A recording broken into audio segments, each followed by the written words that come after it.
शिशुभवन चिकित्साधीन अवस्था शिशुटीर मृत्यु होईछि। फुसफुस क्षतिग्रस्त सहित विभिन्न अंग काम करुनथिला। आउ शिशुपुत्र को मिठारे विष देइथिले पड़ोशी। मे 24 रु शिशुभवन रे भर्ती होइथिला शिशु।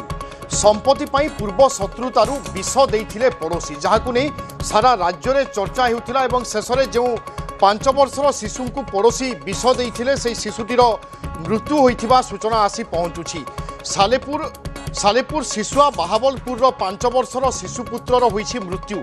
कटक शिशुभवन रे चिकित्साधीन अवस्था ही शिशुटीर मृत्यु होइछि।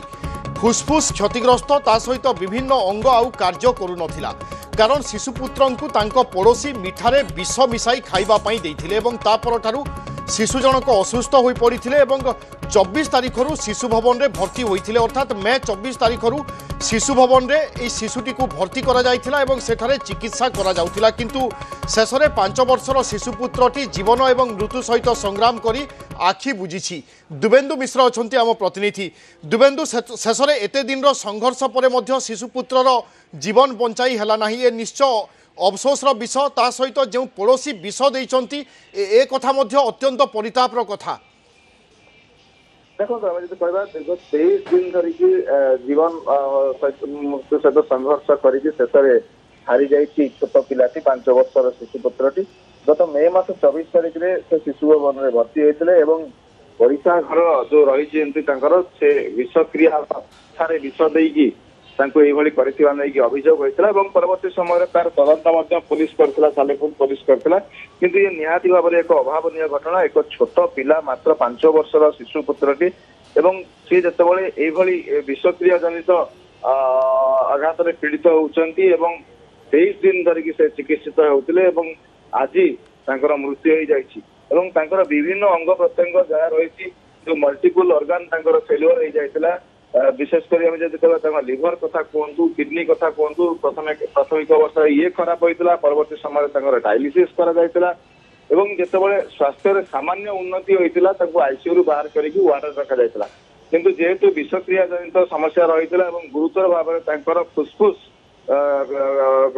क्षतिग्रस्त होता, फुसफुस संक्रमण होता।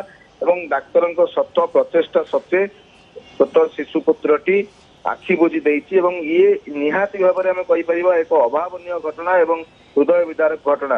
ये घटना को लेकिन गोटे पटे पुलिस तदंत करुच्ची, अन्य पटे जो विषक्रिया कथा कहुला से जो विष तार नमूना संग्रह करथिला मजिस्ट्रेट उपस्थित हॉस्पिटल कर्तृपक्ष उपस्थित पिलाटी जो रक्त बांति करथिला तार नमूना संग्रह कर राज्य फोरेंसिक लैबोरेटरी को पठा जाइथिला।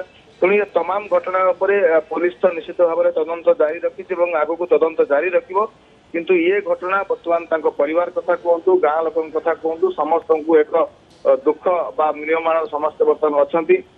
आसंता काली जेहेतु विषक्रिया जनित घटना रही आसंता काली पोस्टमार्टम पोस्टमार्टम कला मृतदेह को परिवार लोक हस्तांतर करा किंतु ये घटना जी संवेदनशील से अभावनीय घटना आम कहीपर, कारण मात्र 5 वर्षर शिशुपुत्रटीर ये एक दुखद विदाय हो तो निहाती भाव में केवल परिवार लोक नुहति आखपाख पड़ोशी जो मैंने अच्छा गाँ लोक समस्त दुखर निर्माण हो। बिल्कुल, एवं समस्त को आश्चर्य करुछि निज पड़ोशी एभली विष दे शिशुपुत्रटीर जीवन नहीं एवं आसंता काली तांकर सबुकिछि कर्म करा जिवो। एहा बाद पोस्टमार्टम परे शव मध्य हस्तांतर करा जिवो। धन्यवाद दुबेन्दु।